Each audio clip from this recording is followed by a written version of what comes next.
Welcome everyone to today's webinar, Strategies for Enhancing Pharmacy Revenue, Real-World Success Stories. I am Brian Zimmerman, the Custom Content Editor with Becker's Healthcare. We'll begin the webinar with a discussion and we'll have time at the end of the hour for an audience question and answer session. You can submit any questions you have throughout the webinar by typing them into the Q&A box you see on your screen. We look forward to hearing your questions. This session is being recorded and will be available after the event. You can use the same link you used to log into today's webinar to access the recording. At this time, it is now my pleasure to start today's webinar by introducing our presenters. Anita McAllister, PharmD, is an Associate Director with BRG Prism Healthcare, a healthcare performance improvement consulting firm. She brings more than 30 years of experience as a practicing pharmacist and consultant to the pharmacy profession and pharmaceutical industry, with a focus on identifying productive and cost-effective means of enhancing pharmacy.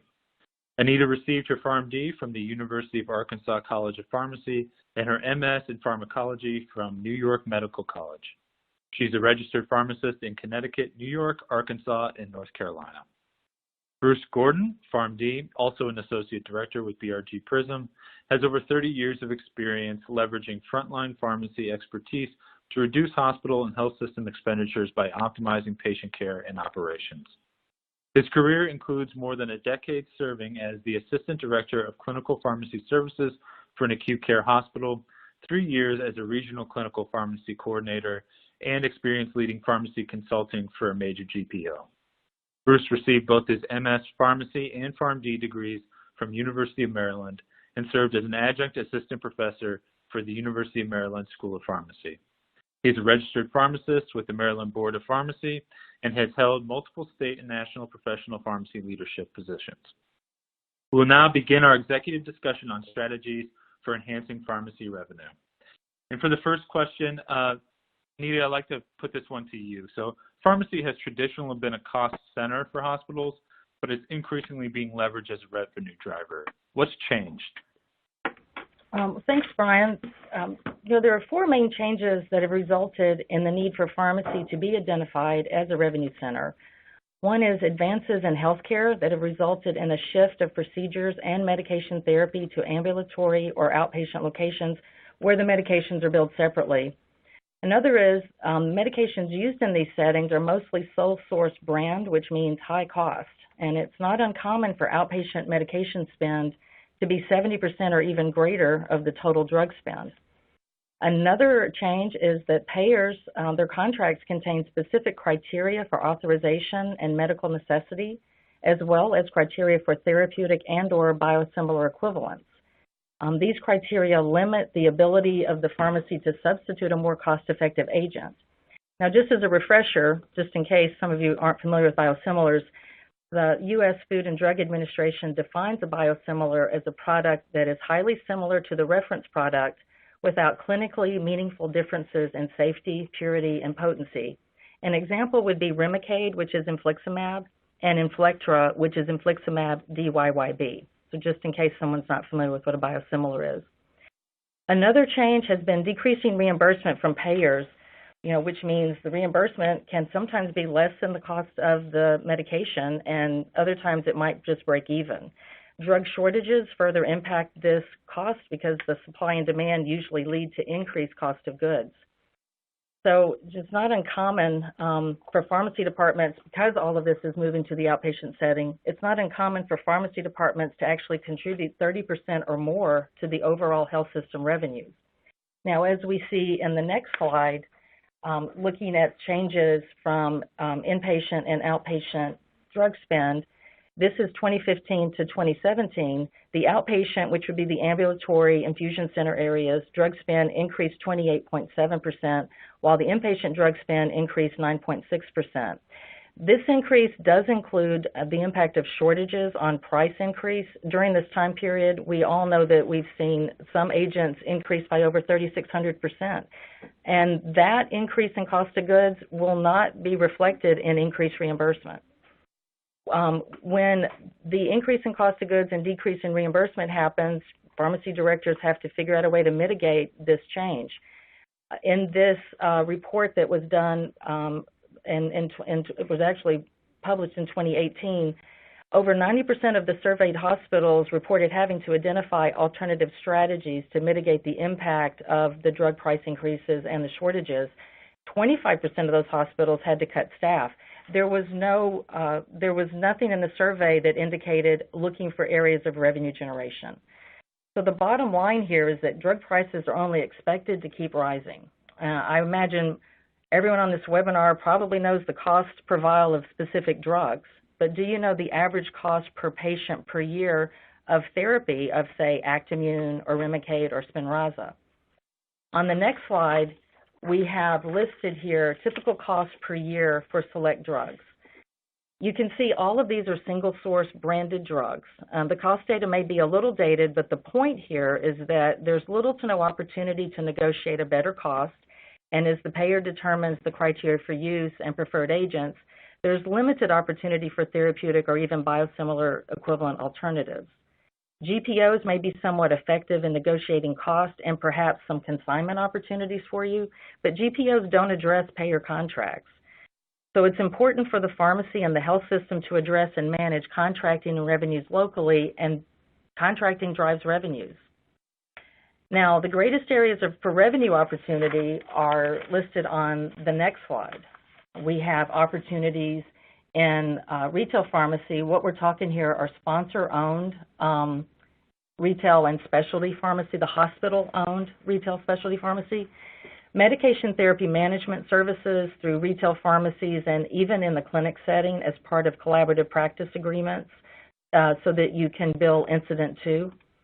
Biosimilars to maximize the margin on reimbursement. Usually biosimilars are less expensive than the originator product, so to maximize that margin on reimbursement, if you can, you would want to go to a biosimilar. There's always the federal 340B drug pricing program for eligible facilities. And really what we're going to focus on here today is the infusion center with medication reimbursement. Every health system that we've worked with, this has been identified as an area of immediate concern and opportunity. So back to you, Brian.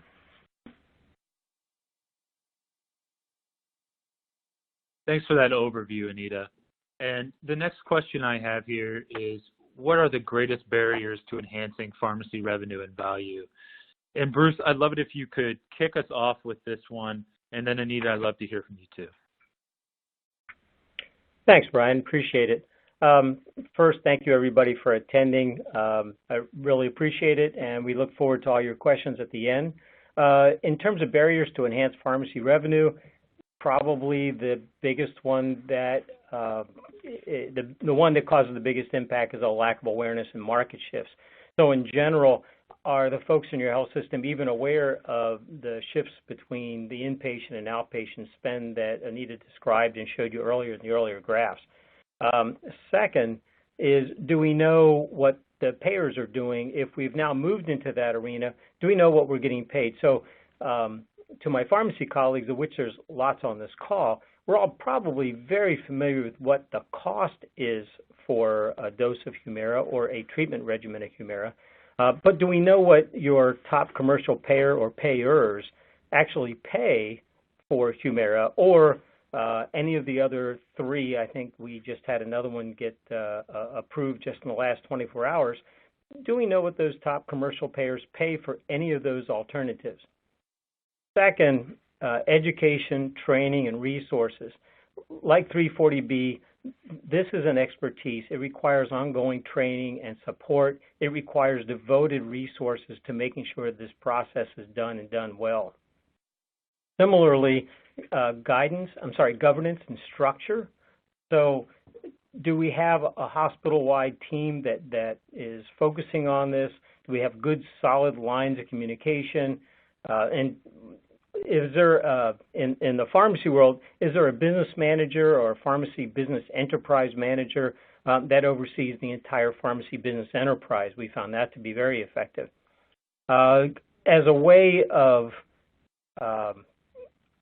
finding opportunities, I think when we look at the communications between the different departments and different people, what we tend to see often is silos and compartmentalization. So what we'd like to suggest is that when you are idealizing your model, that you create the communication lines that are free-flowing, and we'll talk about a best practice for some of that a little bit later on. Similarly, when we're talking about payer discussions and contract negotiations, pharmacy or pharmacists often aren't included in that discussions, and I can give you a wonderful example from just last week where a human resources department was working with their pharmacy to create the list for their new health benefits that were about ready to get launched to their 33,000 employees. And after working with pharmacy to come up with an initial list, the HR department thought it'd be really helpful if, in addition to having furosemide on the list, that they also had on the list farther down the brand name, Lasix, thereby implying that the brand names would be free just similar to the generic names. So I think the pharmacists on the call are gasping and getting white and sweaty when they think about the negative financial impact of that kind of a statement, and that's currently being worked on. But that's just a perfect example of a communication issue that really had a huge impact to the health system at large. Data and analytics. The thing here is that the reimbursement teams and the different components or people on those teams often aren't aware of the data that exists out there as it comes to revenue and reimbursement. They often don't have access to the data, or they don't have access to data that's been cleanly presented in an executable fashion. And what we often see reimbursement teams doing is working on non-payment, but not so much underpayment. So we're going to focus a little bit on that today, and I'm going to ask Anita to give some additional examples. Thanks, Bruce. I do have one other good example pertaining to biosimilars and just lack of knowledge of contracting. You know, when you're looking at formulary management, and again, biosimilars usually hit the market less costly than the original product. And so it looks like a great opportunity for cost savings through formulary management and having some sort of bioequivalent conversion like we do with automatic therapeutic substitutions, a little different policy language. But when you go and look at your payer contracts, there might be some language that really restricts the use of these biosimilars. You know, might have to fail the originating product. And, you know, if you fail that, you're probably going to fail the biosimilar as well. So we've been in client sites where they have made those conversions, and yeah, it was a great decrease in cost of goods, but there was no reimbursement attached to that administration of that drug. So again, it ties back just what Bruce was saying, communicating and just remembering that pharmacy really needs to be a part of this team approach. We can't just be a department over in a silo or in the basement somewhere. We really need to be a part of the reimbursement payer contracting component of healthcare. Thank you both for those insights. And so the next question I have here is, what does a high-performing pharmacy revenue cycle look like? And Bruce, if you could kick us off again, that would be great. Sure, I'd be happy to. On the slide, what we presented is it's a cylinder broken into three components: front end, middle portion, and the back end of the revenue cycle. So in this particular case, what we want to demonstrate is that the rev cycle as a whole is extremely complex, and it has lots of process steps. And just like anything else in healthcare, even though what we put up here is a grand total of about 13 different process steps, I think anybody who's worked in this arena can tell you that there are lots and lots of sub-processes within each of these. We can also say that there are lots of various people and departments that are involved in these steps, and that not all those people are involved in all steps, and not all those people are trained, educated, and expert in all the steps perhaps that they need to be. One of the things in pharmacy that I think is really critical, as I said, is a pharmacy business manager or an enterprise manager that can oversee all pharmacy-related processes and is very well tuned into not only what's happening on the inpatient space, but is also very attuned to what's happening on the reimbursement side, knows what's happening in retail, is familiar with 340B if that's part of the health system program, and can then make sure that the appropriate pharmacy resources, education, training, et cetera, are available to do the task. Similarly, creating a communication methodology is really critical to ensure timely and complete information and data transfer. This would include things like market changes. So we have a new biosimilar that just got approved today for Humira.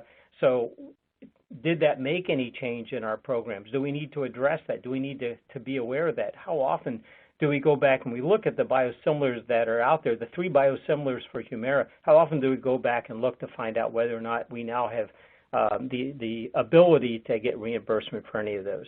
And then establishing a process to gather, analyze, and report the pertinent data. Those are all critical steps.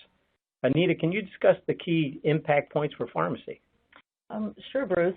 On the next slide, we have highlighted areas that we have identified working with clients where there are gaps, meaning pharmacists should be included in these areas. So in the front-end piece, contracting, we've spoken about this quite a bit probably, but can't really emphasize enough, I don't think. You have a variety of payer contracts, and in those contracts, there's going to be terms for inpatient reimbursement, and there are going to be terms for outpatient procedure medication reimbursement. And if pharmacy is not a part of that contract review, who's really ascertaining the questions on the outpatient side? You know, what drugs are coming out in the market that we're aware of that perhaps the person reviewing that contract isn't really aware of, and they're signing a 3-year contract that might have some language in there about any new chemical entity entering the market, and it's going to be capped at $6,000. Well, what if that's a $50,000 drug? Because the term says any new chemical entity. So contracting is really the foundation of all of this. When we move to the middle sector of revenue cycle, and you know, this really is it's the revenue cycle for the hospital and showing those areas where pharmacy should be involved, whether it's a team committee approach or just some sort of communication. The documentation piece, again, for drugs that prior authorization or medical necessity, you know, we're the drug experts, so we certainly could do that better, and most facilities have pharmacists in the clinics. Everything's moving to the outpatient basis. So are we doing MTM, collaborative practice agreements? Are we doing patient education? This could also be a part of that, just knowing the clinic, the patient issues in the clinic, new starts, newly diagnosed patients. Charging code revenue. This is really about the CDM management. You know, pharmacy has a charge description master or CDM, and we manage that really well, especially if you're 340B. You want to make sure that NDC and that drug is in your CDM so that you can start accumulating appropriately. Billing units, being able to get a label to print the right way. There's so much more in the pharmacy CDM than there is in, say, the CDM that's dropping the bill. But are those communicating? Are those the same CDM? Are they being updated in a timely fashion? The CMS publishes average sale price files every quarter, and that's going to be used for Medicare reimbursement. That's used for 340B reimbursement in a DSH hospital. Is that updated quarterly? If that's updated every year, you're missing J codes, you're missing billing units, you're missing new codes, as Bruce mentioned, for biosimilars. So that's where a pharmacist or someone from the pharmacy team needs to be included. The data entry piece, again, on the pharmacy module, are things crossing over accurately into the finance side, just making sure that everything is apples to apples. And then on the back end, where we usually aren't part of the team, we know what we think we bill. Again, that could be different from what's really billed, but we never know what's paid. So sharing that information. On the denial side, revenue cycle usually has a denial management team, so when there's $0 paid, they're going to get that in a queue. But what they don't know is where there's perhaps an underpayment or where something wasn't billed, B-I-L-L-E-D. If you're in the infusion center, you kind of know your patients, and you would know this patient actually got 4 drugs, not 3. So if it's not billed, it's not going to come across as reimbursed. That's not going to be caught in rev cycle. And then the insurance follow-up, just being able to coordinate or collaborate on how to manage that.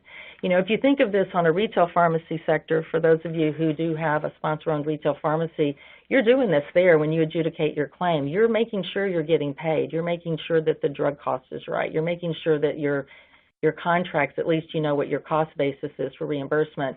That's all we're saying here in these red boxes is take that business acumen and move it into the inpatient side. If we go to the next slide, I want to give you an example of a client where we've worked on this. This is Lawrence Memorial Hospital in Lawrence, Kansas. It's a 174 community bed not-for-profit hospital. What's really interesting to me here is that their annual acute care drug spend is $33 million for 174 licensed beds. That's not 174 average daily census. They have a very large outpatient infusion center. Of their acute care spend, 69% is in the ambulatory location. And the reason I'm saying acute care spend is because it's all purchased through the GPO contracts, the acute class of trade. So these are infusion center, some in the physician offices, but we know the bulk of this is going to be the infusion center drugs.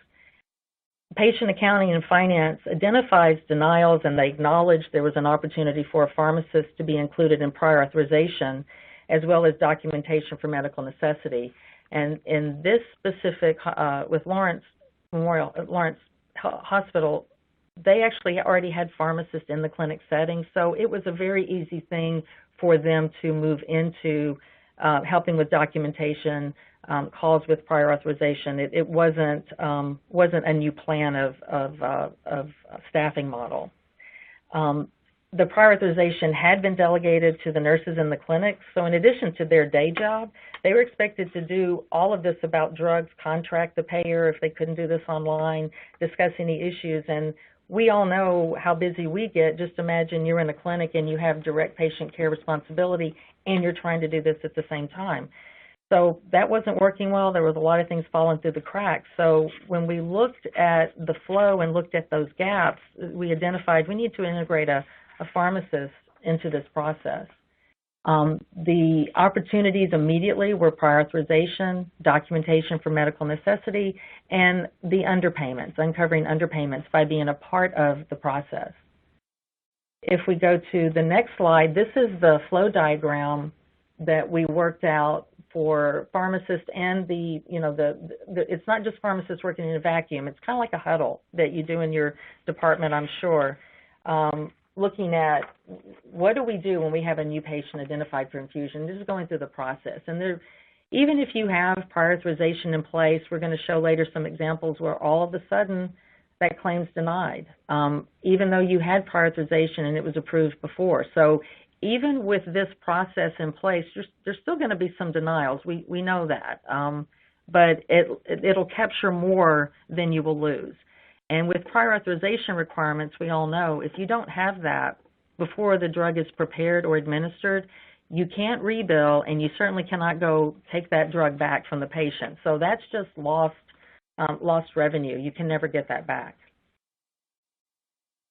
So when we identified gaps, if we go to the next slide, when we identified these gaps for Lawrence Memorial Hospital and had pharmacists in the queue, we have estimated that the return on investment on the underpayments alone is 4.2 to 1. For the one pharmacist that was hired of salary, wages, and benefits, we have estimated based on their data that there will be a $4.2 recovered for every $1 spent on that staff, which is pretty impressive. And that again was just on underpayments.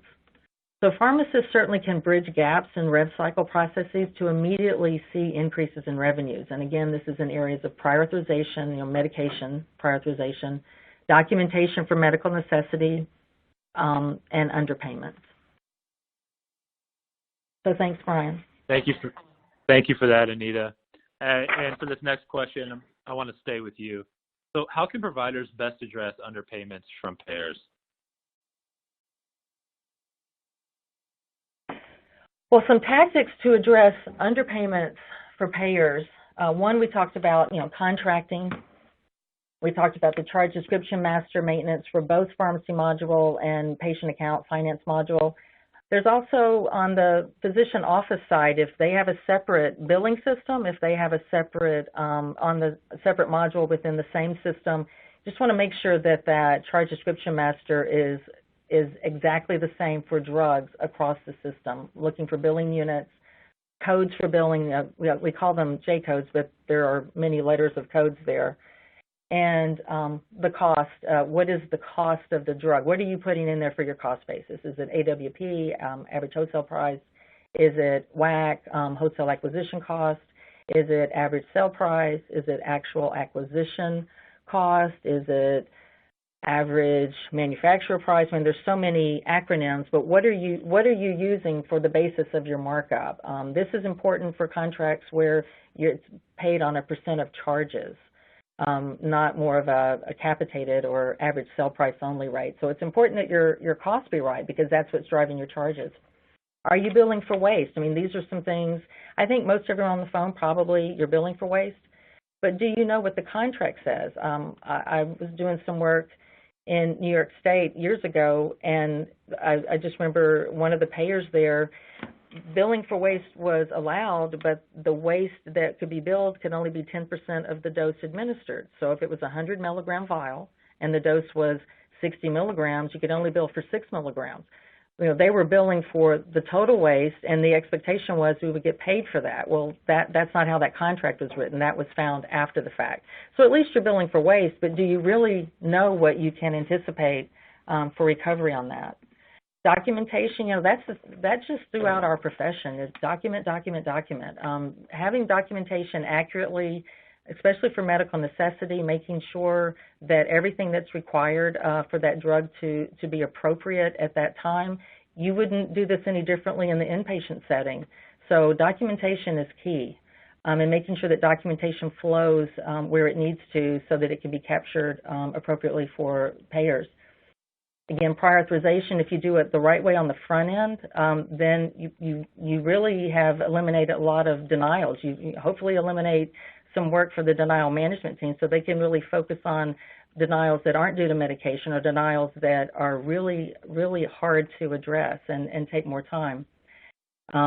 If you review actual line item reimbursement detail, that's something that is really important, knowing what for the contract piece.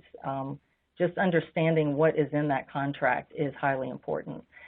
So really the bottom line here is we know there's denial management. A lot of times everyone thinks, well, we don't need pharmacists here because we manage denials. Well, we're talking about underpayments. You're going to see a payment that's not going to fall into a denial queue. So denial management is not going to take care of any underpayments. Now let's walk through a couple of examples of utilizing line item detail for reimbursement. So if we go to the next slide, kind of start at a high level here. Kind of like working a puzzle or, you know, it's a mystery. Where do you start? So you try to start at a high view. You know, you can't get in the weeds yet. So at a high view, when you get line item detail, and this is something that we worked on with Lawrence Memorial Hospital to pull together the reimbursement. I'm sorry, guys, the reimbursement. So looking at all payers, what we have here is 10 highest payers, and we just looked at what was billed. We weren't looking at drug-specific at this point. If we just look at everything that is charged here, we find out that payer 1 through 10, we see what they billed and we see what was allowed. So just at a high level, what's allowed? And let's say right now you don't know much about your contracts. You're just looking at the data. So there are 4 payers here that in general paid more than 50% of what was billed. Now, I don't know that anyone out there is charging 36,000%, so you're probably billing something that's within a normal range. So you would expect to see, you know, maybe within 40% or greater allowed. Now, this excludes denials, okay? Because remember, denials go into a different queue. So we're only looking at something was paid. For drugs, we're only looking at drugs. And then there are 6 payers here that actually pay below 25%. So that should be a concern because that's kind of low for reimbursement. I mean, there's one payer that paid 11%. You know, again, this is not drug specific, it's everything, but that's kind of low. And it definitely requires further investigation. So if we go to the next slide, we're going to drill down further into drugs. So on the next slide, what we see are top drugs and billed and allowed. Again, it's not payer specific, it's just now let's go look at some drugs. And these, as you see, are sole source brand name drugs, which we know are pretty expensive. And again, in the current reimbursement landscape, there's very little opportunity here to negotiate any better pricing. Now, this is a blend of payers for these drugs, so we expect payers to pay different on percent allowed. We expect that to be different, so it's kind of a blended percent allowed. You know, for hospitals that are 340B DSH, the government payers are going to reimburse at average sale price minus 22.5%. So this is a combination of that would pull that reimbursement down for the drug. But let's just look at two drugs here as an example. Aflibercept, the first one there that has the highest billed dollar amounts and 38% reimbursed, you know, that's specific brand name. This is specific for ophthalmology for the wet macular degeneration. So this is specific to the brand name Eylea. And if we think about the pathophysiology of wet macular degeneration, you know, it might lead you to suspect the majority of patients receiving this could be on Medicare. And the total percent allowed across all payers is 38%. Does that really look reasonable? Now, if you factor in DSH, perhaps it does, but if you're not a DSH hospital and you see something like that, you might think that looks a little low because usually they pay a little higher. And so that, again, it just kind of leads you, as you're sleuthing or putting the puzzle together, it leads you in the right direction. Another example here is infliximab. In this case, the reference product is Remicade. But does 7% allowed seem reasonable? Because that doesn't seem reasonable to me at all. That seems really low. So again, remember, these examples exclude denials, but it's indicative of potential underpayments, which denial management is not going to catch. Now, if we go to the next slide, we're going to do line item reimbursement looking at repeat patients. So, you know, patients who come in every week, every 2 weeks, every 3 weeks, every month, whatever, for continuous infusions. And this drug specifically, belimumab or Benlysta, is used for the medical management of lupus. So we have 3 different patients here, and they all have different payers. But what is interesting is, you know, what's the amount allowed? So let's start with patient A. This patient reflects consistent billing in the amount paid, which here is or remittance. We don't know if this matches the payer contract, but it doesn't stand out. So that might be one that you just put aside and might look at later to see maybe we should have gotten $6,000. But being that it's consistent billing and consistent allowed, which means between the payer and the patient, you should receive this reimbursement, that doesn't stand out. If we look at patient B, there's a different amount billed and paid for on the date of service, August 2nd here. You know, okay, well, maybe the dose was reduced. Maybe that's what happened there. There's one date of service that does result in a denial, but what's interesting there is the previous 3 prior authorization obviously was in place, so what happened because it was paid the next time? So again, that looks weird. Obviously, the prior authorization was acknowledged, everything was accurate, and why all of a sudden did that fall off? Patient C really kind of seems like a disaster because that really stands out. We have, you know, I can't even tell you what happened on 423. You've got 0 billed and 0 paid and then 0 billed and something paid. But when you look at the next dates, you know, the dose seems to be all over the place, but it's kind of interesting that you would go from a $7,000 charge to a $20,000 charge, you know, 3 times.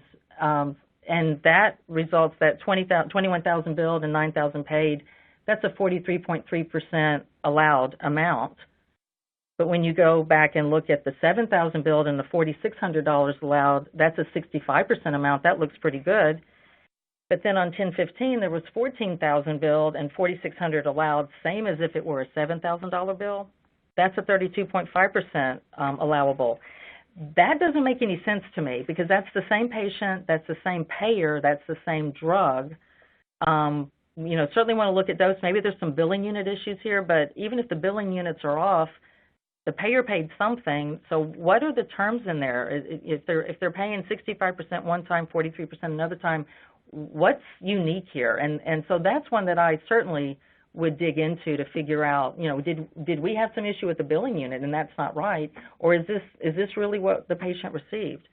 So to summarize on the next slide, kind of how to look at this, again, you have to really be a sleuth to figure out what's going on. You want to identify potential underpayments, you need to review by payer for billed and allowed.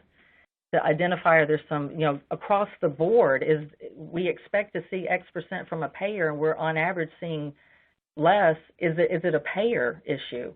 You want to look by drug and payer in the allowed. Is it a drug issue with that payer? And then look for repeat patients just to see at times just something doesn't look right by patient. You're looking for the outliers here. That's kind of where the sleuthing takes us. I'll give it back to you, Brian. Thank you so much, Anita. And for the next question, Bruce, I'd love it if you could kick us off here. How important are multidisciplinary teams for improving pharmacy financial performance, and what stakeholders need to be involved? Thank you, Brian. Typical models tend to be somewhat fragmented, and with that, I basically just created some of the typical bubbles where you see finance or executives or the accounting folks sort of in one pile. Then another pile, you might see some of the clinical people meeting with somebody in clinical documentation or coding. Pharmacy's out there, and of course, pharmacy does interact with these folks and interacts with information technology, but it tends to be often transactional. So weak communication, weak data transfer points, often without a defined leadership or governance. And not to say, like I said, these folks don't talk or interact, but the interactions tend to be transactional. In the next slide is a slide where if you were to take the pharmacy business component that we were discussing and show how that pharmacy team or pharmacist were to interact with all these various and sundry people, I think what you'll see is there's a much more robust model here in terms of pharmacy interfacing throughout the model. And by the way, I should say that the names and titles of folks at your hospital may be different, the names of the departments may be different, but I think the model sort of gives you a good discussion point as to where I think the pharmacy business folks ought to be involved throughout the process. Also, one thing I will make special note of, in the core here, is a group, prior authorization, coding, social worker, pharmacist, and patient navigator. In one of our best practice hospitals, what I can tell you is that one of the things they do that I think is outstanding is they have a daily 5-minute huddle where they get together, excuse me, for just a few minutes, like I said, just 5 minutes to identify issues, communicate amongst themselves what those issues are, and address them on a timely basis. Because obviously once you've submitted your claims, that's it. It's better to have those claims perfect before they're outbound than trying to correct it on the backside where you have very limited ability to be able to address those things. So hopefully that makes sense to people. It's not the be-all, the end-all model, but certainly what I'm trying to show is pharmacy should be involved throughout these different processes. These folks should all be talking to one another. And if you have a large team, a reimbursement team that includes all of these people, that can be big and unwieldy, although it provides you the governance and structure. But then the other part is that 5-minute huddle with those key frontline, sharp-edge people, I think, is also absolutely critical. Brian? Thanks for laying that out for us, Bruce. And the next question I have here is, so beyond infusion center medication reimbursement, where are the other top pharmacy revenue stream opportunities? Anita, I'll throw that to you to start off.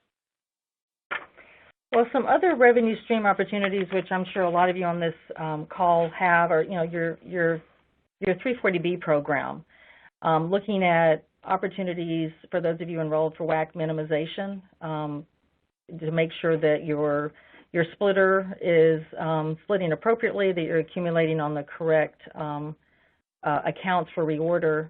Another thing is contract pharmacies.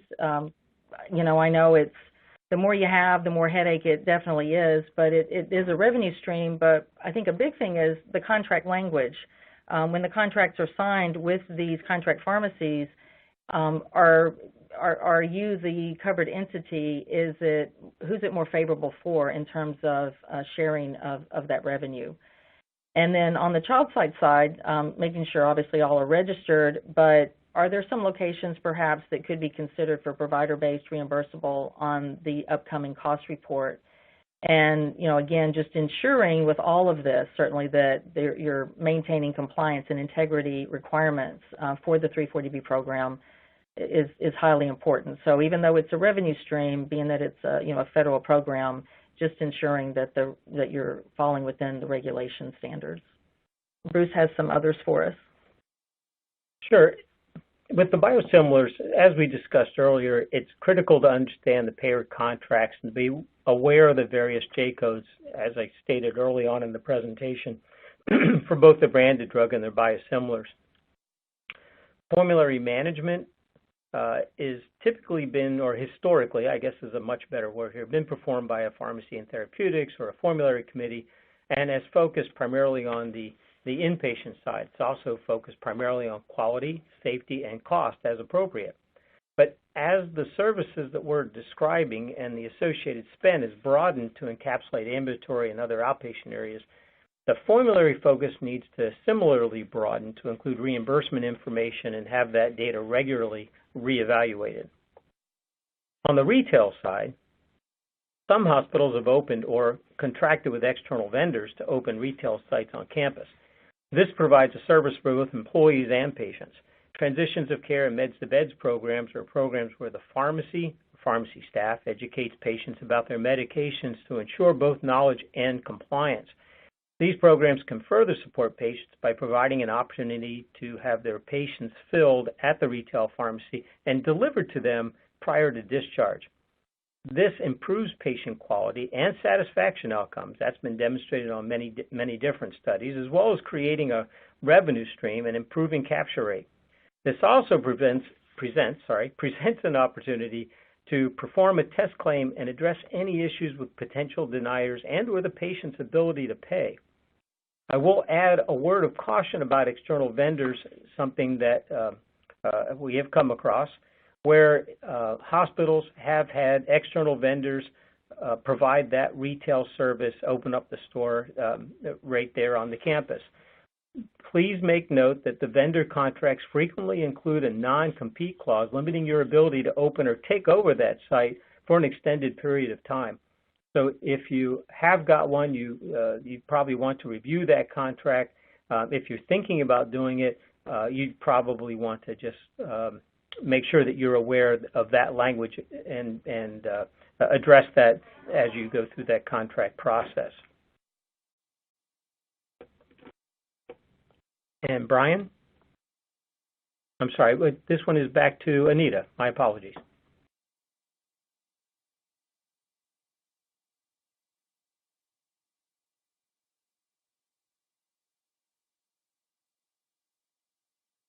So some critical success factors, just to kind of wrap this up, is certainly, get pharmacy involved, provide the right resources, establish appropriate governance and structure, supporting knowledge, education, ongoing training, removing those silos to increase communication. I think the huddle idea is great. That's something that we've seen work at client sites. And ensure access to data. We can be very helpful if we have access to things. We certainly, as pharmacists, take things to the 14th decimal point, so it's not like we don't pay attention to detail.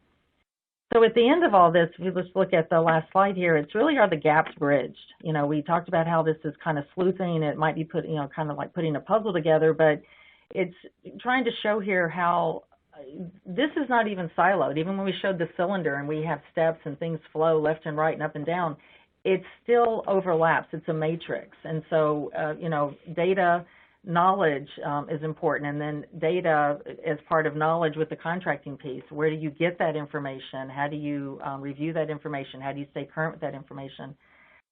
So it really is a big puzzle that we're trying to put together. And to me, it's very exciting because, pharmacy is always seen as a cost center. And, we're the only profession that we have a clinical degree, but yet we are a business as well. So how can we merge those two at the same time and not lose sight of the clinical importance, the quality of care, the direct patient approach, but we also have to be knowledgeable of what did this cost and why is your budget so high? So how do you blend those two to really come out on top of both sides of that, the business side of pharmacy and the true clinical side of pharmacy, which to me is very exciting as a pharmacist.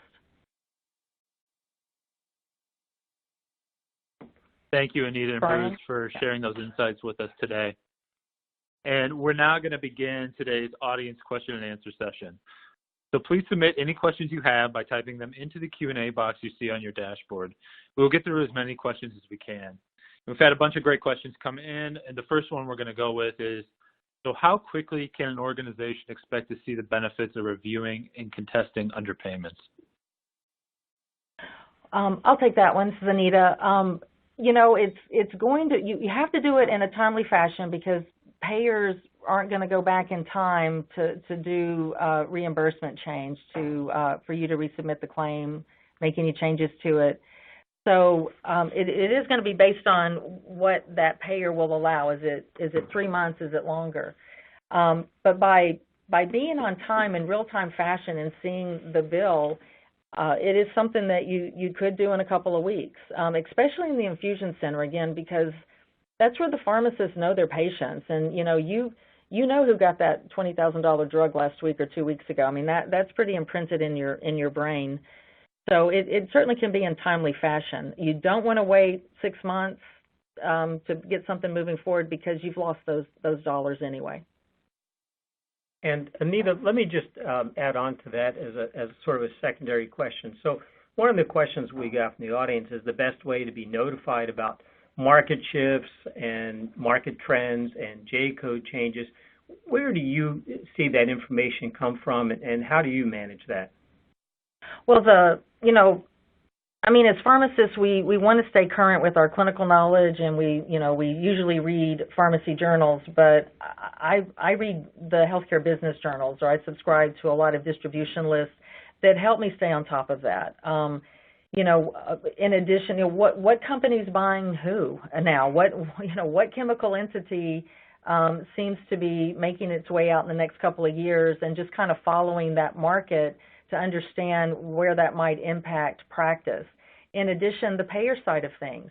In every state, healthcare is so important. It's important, period, but the current administration is certainly highlighting this with all of the acts that they're looking to bring forward. There's 3 proposed right now, and just knowing that all of them will impact Part D as in David because it's the Medicare prescription drug benefit plan, but they also have language in there about Part B. So from a landscape standpoint, what is the price basis going to be for reimbursement? And is it going to be based on 16 other countries as opposed to what you really pay for cost of goods?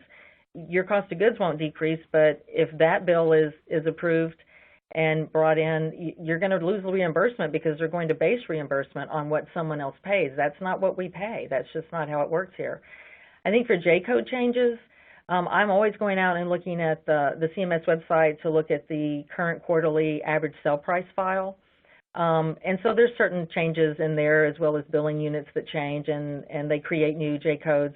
Another way is CMS Matters, a newsletter, I think coordinating with your patient account, revenue cycle department. They have access to those. There are code checks, online service where a subscription where you can find the code and find what's changed within that code. Those are some good ways to check for code changes. And somebody asked a question about the new Humira that was just approved. That came through just a regular pharmacy heads-up service that I get on a daily or every other day basis. So finding those sort of things, even the ones like Pharmacy Practice News or things like that that are very top level and may not give you a lot of information, it gives you the heads up that something's going on and you may need to tackle that somewhere deeper. Brian? Thank you, Bruce. The next question I'll ask is, most pharmacists do not have any business courses as part of their formal education. Do you have any suggestions for minimal business acumen specific to reimbursement? Yeah, this is a hard one, I think, because you're right. You know, how many credit hours do we have? And I guess we have degrees in chemistry and everything else. But in terms of reimbursement, I think anyone who gets a master's in pharmacy administration, I don't really think there's any reimbursement courses there. I think a lot of this could be self-taught in terms of courses. I honestly, other than maybe going to a business school or like a junior college somewhere, self-taught sort of things. I know I'm struggling for an answer. I'm not giving you one, but I think it's really hard. This is the piece that I think we struggle with. When you're trying to maintain your licensure for CE, are you going to spend some time looking at reimbursement? So I think, again, it's partnering with your rev cycle department. A lot of it is self-taught. That's a lot of what I've done. I know that's not the best answer in the world. I'm just being honest here. It is tricky because, again, we go to school for clinical activities. We are a healthcare provider, and we have a cash register that's invisible sitting right in front of us that we have to put that hat on every single day to ensure that our cost of goods is not too high and our reimbursement at least covers it. And this is Bruce. I'll throw out one more ad here. I'll throw a bone to our professional societies. I know that I have seen even people on this webinar, I have seen them present at national meetings. So it is certainly an opportunity to go out to several of these meetings, whether they're pharmacy-based meetings or financial-based meetings, to learn more about the reimbursement and the different things. I pick up little tips and tricks sort of all over the place from different people. Our own rev cycle people and so on are very valuable to learn things. Likewise, we're pharmacy people, so we can speak pharmacy. So being able to help them understand is also really critical. Again, it goes back to that communication and transfer of information back and forth within the organization. Brian? Appreciate both of those answers. The next question I have here from an attendee, this attendee asks, how do you recommend engaging your finance department when they sense there are no issues with Pharm Rev Cycle? We're laughing, but we're laughing with you. We unfortunately come across that a lot ourselves. Sometimes, unfortunately, you have to be a bulldog and just keep going back after it. We certainly, have clients where they know, intuitively, there is a report somewhere where you can see what was reimbursed for infusion drugs. But for some reason, you can't get your hands on it. And that's really where we focus with clients is we get the report, we sit down with them, we help them understand the layout, and then come up with that opportunity. I think a lot of it is the relationships that you've built in your hospital. Working through C-suite sometimes is what it might take. But just as a director of pharmacy or someone in the pharmacy department who's really passionate about the revenue component, I think just continuing to knock on that door to ask for the data so that then you can ensure that we are getting reimbursed what we think we should, at least we're covering the cost. But then that other piece is the contracting, which is another department within the department.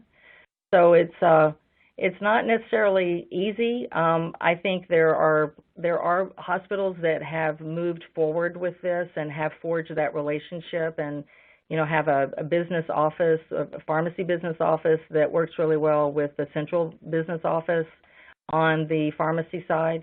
A lot of times getting back to what is your contribution to the hospital's margin. If your pharmacy revenues are 30% or greater of the hospital's margin, that enough should be powerful enough alone to get the data so that you can analyze and just make sure that is real money, that maybe it should be 40%. Maybe we're leaving some money on the table. Thank you for that. It seems like communication is a recurring theme here. Yep. So It the is. next You're right. question, yep, absolutely. We'll take another question here. So what is the optimal governance structure for infusion centers to maximize the revenue potential? A dedicated manager or director, et cetera, or added responsibility for one of the acute care leaders? Do you want to start with that one, Bruce? Sure. So as you were asking the question, I was actually sort of highlighting the words infusion centers. The reason I'm struggling a little bit is I don't know it's a governance structure for infusion centers per se.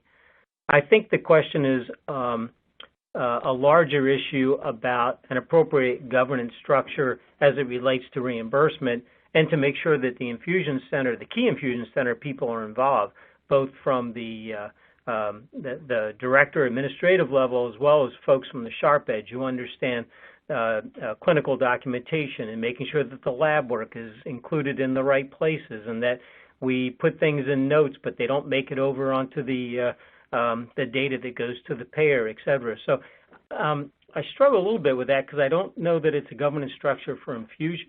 So hopefully you'll understand when I back the question up a little bit to something that's a little bit higher level. And Nita, would you like to add to that? Well, I do think, this is not something that would be easy for the director of the pharmacy infusion center. I think this can't be their job in addition to their other jobs. So what's the best setup within pharmacy? Do you have analysts? Is your buyer doing everything? Because that's crazy too, right? So do you have enough resources, and they have the skill sets needed, not on-the-job training in some of these areas? You need someone who can come in and hit this very quickly. But it would still be governed, if you will, by the resource, if it's an assistant director or associate director or a manager of the infusion center in the pharmacy world, and how are they coordinating that with their counterpart over in RevCycle, over in patient accounting. So I don't think it needs to be another committee structure. It's pharmacy being part of the committees or the teams that are already in place. The huddles, we know those work really well within pharmacy. We don't have to have a pharmacy team meeting with an agenda that lasts an hour in the conference room. We have these huddles out in the pharmacy where everyone stops what they're doing for a couple of minutes, hit the high points, move on. It's kind of that same thing, but you still have that responsibility. I think if someone is responsible for something, then hopefully they will hold themselves accountable. It can't just be look at this every couple of weeks or when you think about it. I think that helps with governance and helps it be more official and more structured. Thank you both, and I want to thank the attendees for being so engaged with this Q&A. And as we're at the top of the hour, I just want to throw it back to Anita and Bruce, see if either of you have any closing remarks for our audience today.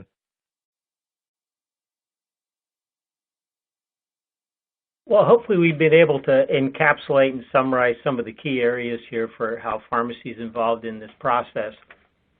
We would certainly, again, like to thank all the attendees for participating. We really love all the questions. They were fabulous. Sorry, we really apologize we couldn't get to all of them.